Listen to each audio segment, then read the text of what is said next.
बिस्मिल्लाहिर्रहमानिर्रहीम, अस्सलाम वालेकुम, welcome to my YouTube channel. I hope so आप सब ठीक होंगे, आप सब तंदुरुस्त रही होंगी। तो आज की वीडियो में हम लोग बात करने वाले हैं फिजिक्स के चैप्टर नंबर 2 की। लास्ट वीडियो में हम लोगों ने बात की थी फिजिक्स के चैप्टर नंबर 1 की, और मैंने आप लोगों को फिजिक्स के चैप्टर नंबर 1 के इंपॉर्टेंट क्वेश्चंस, इंपॉर्टेंट जो थे उसमें डेफिनेशंस और न्यूमेरिकल्स और लॉन्ग क्वेश्चंस, शॉर्ट्स, सब कुछ ईटीसी जो भी था फिजिक्स में जो इम्पोर्टेंट था फर्स्ट चैप्टर का पेपर्स के लिए आप लोगों को सारा गाइड कर दिया था। आज की इस वीडियो में हम लोग चैप्टर नंबर 2 के important definition, short questions and answer और लॉन्ग क्वेश्चंस और न्यूमेरिकल पर बात करने वाले हैं। इसके साथ साथ ये सारे वो वाले क्वेश्चंस और डेफिनेशंस हैं जो कि लाहौर बोर्ड में बार बार रिपीट हुई हैं, और लाहौर बोर्ड के साथ साथ मुल्तान बोर्ड में, गुजरांवाला बोर्ड और पंजाब बोर्ड में ये सारे डेफिनेशंस बार बार रिपीट हो रही हैं। ये सारे इंपॉर्टेंट है, उसके साथ साथ मैं आपको बताती जाऊँगी जो इससे भी ज़्यादा इंपॉर्टेंट है, इनको आप लोगों ने अच्छे से रेडी करना है। तो चलिए आइए इसकी क्वेश्चन नंबर 1 की तरफ बढ़ते हैं। तो ट्रांसलेटरी मोशन की तारीफ और मिसाल में, तो क्या है ये ट्रांसलेटरी मोशन? ट्रांसलेटरी मोशन में कोई भी जिस्म घूमे बगैर एक ऐसी लाइन में हरकत करता है जो सीधी भी हो सकती है और दायानुमा भी। मसलन व्हील में झूला झूलने वालों की ट्रांसलेटरी मोशन। तो आप लोगों को समझ आ चुकी है कि ट्रांसलेटरी मोशन किसे कहते हैं। जो इसकी मिसाल है वो क्या है? वो सीधी भी हो सकती है और राउंड में भी हो सकती है। और सेकंड पर है सर्कुलर मोशन और रैंडम मोशन। सर्कुलर मोशन क्या होता है? सर्कुलर, आप लोग सर्कल के बारे में सोचें। सर्कुलर मोशन मीन गोल, घूमना। और अगर कोई जिस्म दायरे में हरकत करे तो इसकी हरकत को सर्कुलर मोशन कहते हैं। आप लोगों को समझ आ गई है सर्कुलर मोशन क्या है? दायरा नुमा चीज, जो चीज दायरे में घूमती है उसको हम लोग सर्कुलर मोशन कहते हैं। और नेक्स्ट है रैंडम मोशन। किसी जिस्म की बेतरतीब अंदाज से हरकत को रैंडम मोशन कहते हैं। कोई उसकी तरतीब नहीं है, बस वो हरकत कर रही है, लेकिन वो ये नहीं है कि गोल घूम रही है। वो देखें इस तरह उसकी तरतीब हो सकती है, जो भी आपके सामने मैं कोड पे ड्रॉ कर रही हूँ, ये सर्कुलर मोशन है। और रैंडम मोशन ऐसे डिफरेंट वेज में, डिफरेंट कंडीशंस में, इस तरह ऊपर नीचे आगे पीछे डिफरेंट उसका मूव करना, तो उस पर रैंडम मोशन में आएगा। वो किसी तरह भी हो सकता है, उसकी कोई तरतीब नहीं है। तो इसके बाद क्वेश्चन नंबर 3 की तरफ हम लोग आते हैं। Question number 3 very important question है, ये बार बार रिपीट हुआ है। आप लोगों ने इस क्वेश्चन को बहुत अच्छे से याद करना है। अच्छा, तो क्वेश्चन वो है रोटेटरी मोशन और वाइब्रेटरी मोशन की तारीफ करें। रोटेटरी मोशन, मोशन की वो किस्म जिसमें जिस्म अपने एक्सिस के इर्द घूमता है, रोटेटरी मोशन कहलाती है। ठीक है, उसका जो घूमना है वो रोटेटरी मोशन है। और नेक्स्ट है वाइब्रेटरी मोशन, वो मोशन जिसमें एक जिस्म अपनी वस्ती पोजीशन के आगे पीछे हरकत करता है। वो मोशन जिसमें एक जिस्म अपनी वस्ती पोजीशन के आगे पीछे हरकत करता है वाइब्रेटरी मोशन कहलाती है। अब आप लोग यहाँ पे गौर करें, रोटेटरी मोशन क्या है? अपने एक्सिस के गिर्द घूमना जो है वो रोटेटरी मोशन है। और वाइब्रेटरी मोशन जो है वस्ती पोजीशन के आगे पीछे घूमना है। वस्ती पोजीशन को आप लोगों ने अच्छे से माइंड में रख लेना है कि वस्ती पोजीशन के आगे पीछे घूमना जो है वो वाइब्रेटरी मोशन कहलाता है। और ये वाली जो डेफिनेशन है ये बहुत इंपॉर्टेंट है और बार बार रिपीट हुई है, और आप लोगों ने इस क्वेश्चन को अच्छे से याद करना है। और इसके बाद क्वेश्चन नंबर 4 की तरफ बढ़ने से पहले अगर आप लोगों ने अभी तक मेरे चैनल को सब्सक्राइब नहीं किया तो प्लीज़ सब्सक्राइब माई चैनल। और इसके बाद है रेस्ट और मोशन की तारीफ करें। रेस्ट, रेस्ट का मतलब आप लोगों को अच्छे से बताएं कि रेस्ट किसे बोलते हैं। अगर कोई जिस्म अपने गिरदोपेश के लिहाज से अपनी पोजीशन तब्दील ना कर रहा हो तो वो रेस्ट में कहलाता है। अब देखिए, अगर कोई एक चीज़ एक जगह पर पड़ी हुई है, कोई भी मूवमेंट नहीं कर रही, कोई हरकत नहीं कर रही, तो वो रेस्ट में है। अगर वो अपनी जगह से हिलती जुलती है तो फिर वो रेस्ट के मोड में नहीं रहेगी। फिर उसकी दूसरी डेफिनेशन आ रही है जो हम लोग पढ़ चुके हैं उसमें। और इसके बाद है वो रेस्ट में कहलाता है। नेक्स्ट है मोशन, अगर किसी जिस्म की पोजीशन इसके गिरदोपेश के लिहाज से तब्दील हो रही हो तो वो मोशन में कहलाता है। अब अगर भी जगह पर पड़ी हुई है कोई चीज़ तो वो रेस्ट मोड में है, उसकी कोई मोशन नहीं है। नेक्स्ट मोशन की तारीफ आप लोगों को समझ आ गई है, जो तब्दील हो रही है, अपनी जगह जो तब्दील कर रही है, हिलजुल रही है। ये जैसे पेंसिल है ऊपर नीचे हो रही है, इट मीन ये मोशन में है, ये रेस्ट में नहीं है। अब ये जैसे एक बुक है जो कि बेजान चीज़ें उस जगह पड़ी हुई है, वो हम लोग उसको जब तक नहीं मूव करेंगे वो अपनी जगह से नहीं हिलेगी, तो इट मीन वो रेस्ट मोड में है। ओके, नेक्स्ट क्वेश्चन है क्वेश्चन नंबर 5, डिस्प्लेसमेंट और फासले में फ़र्क बयान करें। डिस्प्लेसमेंट, दो पॉइंट्स के दरमियान कम से कम फासला डिस्प्लेसमेंट कहलाता है। जैसे ए और बी के दरमियान ये जो फासला है ये डिस्प्लेसमेंट है। ए और बी के दरमियान ये जो थोड़ा सा फासला है ये डिस्प्लेसमेंट कहलाता है।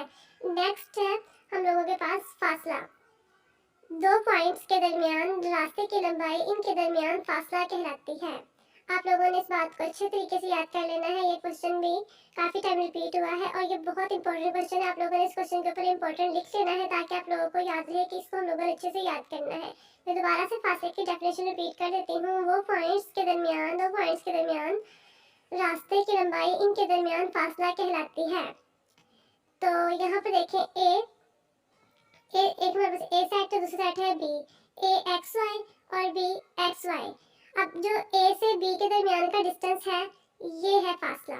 इसके बाद स्केलर और वेक्टर्स मिकदारों की तारीफ करें। स्केलर मिकदार वो तभी मिकदारें जिनको इनकी मिकदार से मुकम्मल तौर पर बयान किया जा सके स्केलर मिकदारें कहलाती हैं।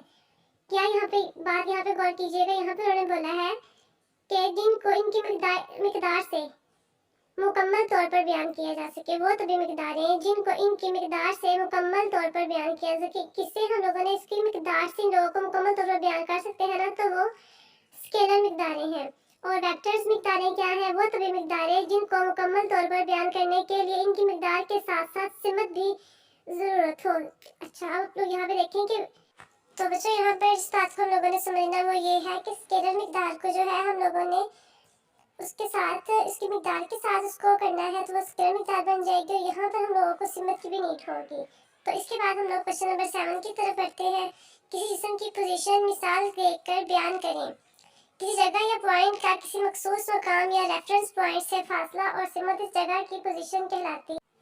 इस जगह की पोजीशन से फासला और सिमत इस जगह की पोजीशन कहलाती है। ये जो हमारे पास है एच, ये यहाँ से फासला है और ये घर है और ये एस, इसके दरमियान ये फासला है एच एस। तो ये हमारे दरमियान इसका फासला है। तो इसके बाद नेक्स्ट आता है स्पीड। स्पीड की तारीफ करें। स्पीड किसी जिस्म का अकाई वक्त में तय करदा फासला स्पीड कहलाता है। कितनी सिंपल है और लेकिन बहुत इंपॉर्टेंट है। आप लोगों ने इस क्वेश्चन को बहुत अच्छे से याद करना है और ये बहुत इजी भी है।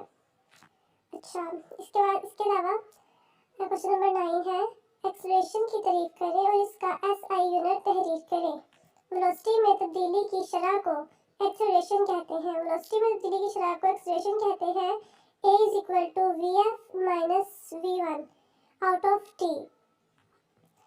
तो इसका आप लोगों ने इसको सॉल्व कैसे करना है, ये इसका फार्मूला है और इसका जो फार्मूला है इसको आप लोगों ने ऐसे ही लिखना है और इसको आप लोग ऐसे भी याद कर सकते हैं। A = VF, इसका यूनिट होता है मीटर पर सेकंड स्क्वायर यानी MS-2। ये इसका यूनिट है मीटर पर सेकंड स्क्वायर 2 ये इसका हो गया यूनिट। और आप लोगों के बाद इसके बाद क्वेश्चन नंबर 10 आता है यूनिफॉर्म एक्सेलरेशन की तारीफ करें। अगर किसी जिस्म की वेलोसिटी वक्त के मुसावी वक्फों में एक ही जितनी तब्दील हो, ख्वाह ये वक्फे कितने ही छोटे क्यों ना हो, और इस सूरत में एक्सेलरेशन को यूनिफॉर्म एक्सेलरेशन कहते हैं। अगर किसी जिस्म की वेलोसिटी वक्त के मुसावी वक्फों में एक ही जितनी तब्दील हो, ख्वाह ये वक्फे कितने ही छोटे क्यों ना हो, और इस सूरत में एक्सेलरेशन को यूनिफॉर्म एक्सेलरेशन कहते हैं। तो ये क्वेश्चन बहुत इजी है, बहुत इजी डेफिनेशन है, लेकिन मोस्ट इम्पॉर्टेंट इसलिए मैंने इसको यहाँ पे लिखा है कि ये पेपर में आने के चांसेस बहुत ज़्यादा हैं।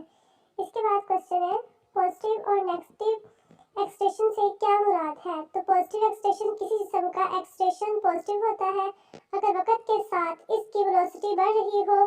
पॉजिटिव एक्सेलरेशन की सिमत वही होती है जिसमें जिस्म बगैर सिमत तब्दील किए हरकत कर रहा होता है। यहाँ पे आप लोगों ने ये बात समझनी है, जिस्म जो है वो सिमत तब्दील किए बगैर हरकत कर रहा होता है तो ये पॉजिटिव एक्सेलरेशन है। और नेगेटिव एक्सेलरेशन किसी जिस्म का एक्सेलरेशन नेगेटिव होता है अगर वक्त के साथ इसकी वेलोसिटी कम हो रही हो। अगर वक्त के साथ इसकी वेलोसिटी कम हो रही हो तो नेगेटिव एक्सेलरेशन की सिमत इस सिमत के मुखालिफ होती है जिसमें जिस्म हरकत कर रहा होता है। रिटार्डेशन डिसएक्रेशन कहलाता है। तो यहाँ पर जो आप लोगों ने एक बात याद रखनी है, यहाँ पर नेगेटिव की वो दो तरह से इसकी डेफिनेशन पूछ सकते हैं, रिटार्डेशन एंड डिसएक्रेशन। तो ये किसी भी तरह से क्वेश्चन आ सकता है। आप लोगों ने ये क्वेश्चन देख के कंफ्यूज नहीं हो जाना। नेगेटिव की जगह पे वो रिटार्डेशन एंड डिसएक्रेशन भी पूछ सकते हैं। तो आप लोगों ने जब आप लोगों के सामने ये क्वेश्चन आए तो आप लोगों ने इसका आंसर कर देना है।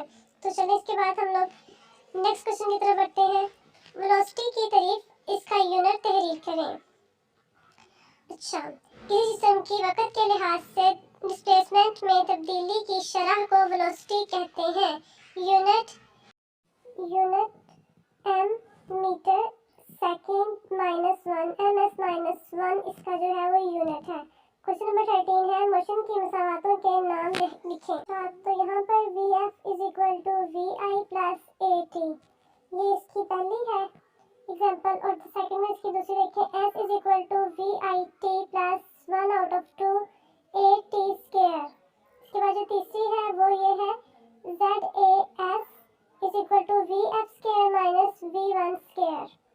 और ये तीनों इंपॉर्टेंट है, हरकत की मसावातें हैं, मोशन की मसावातों के नाम है। तो आप लोगों ने इसको अच्छे से याद करना है, इसको भूलना नहीं है और ये क्वेश्चन लाजमी आता है। और यहाँ पर इसके बाद हम लोग लॉन्ग क्वेश्चन की तरफ आते हैं। तो यहाँ पर लॉन्ग क्वेश्चन फर्स्ट देखिए, हरकत की पहली मसावात अखज़ करें।